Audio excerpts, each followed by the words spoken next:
Hey everybody, it's me, Sven Sharpen here, bringing you day number 147 of Let's Talk About Autism. Before we get started, I'd love you to hit the like and subscribe buttons down below the video. It would help me out tremendously. In today's video, I'll be talking about who resource officers and just school security in general should really be protecting children from, if they're even protecting children at all. They're supposed to be protecting children from abusive adults and any external threat that comes up, but that's not happening at all. And instead, school security and other school staff feel more inclined to protect themselves and their interests and their agenda from children and their parents.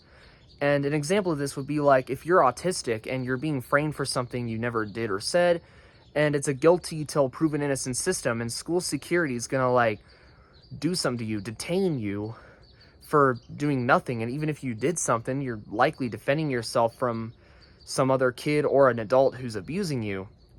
But yet school resource officers have had a tendency to detain children who defend themselves from an offensive attack.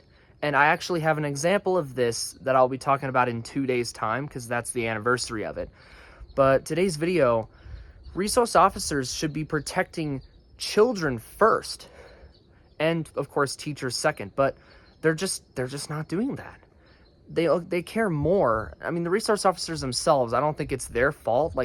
Usually it's the hands of school administration that is weaponizing school security against undesirable children they think are undesirable.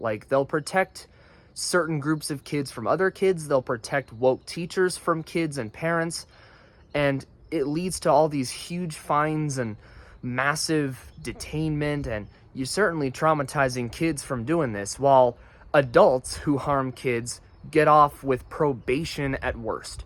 So kids get detained harsher than actual criminal adults, just because the school thinks that their own interests and their own agenda should be protected from kids.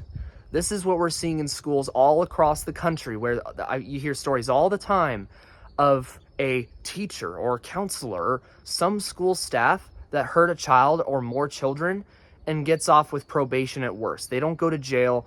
They don't get a massive fine. The worst they get is a probation. And this is extremely terrible, because once probation's up, they're just going to commit a crime again. So we got to crack down harsh on adult crime while also protecting all kids from evil adults. So the penalty for an adult that hurts a child, especially an autistic child, but really should be any child, about the same, I think should be 1 year in jail and a $100,000 fine. And depending on the severity of the crime committed, should be much worse than that, like 5 years in jail or $1 million fine, or both.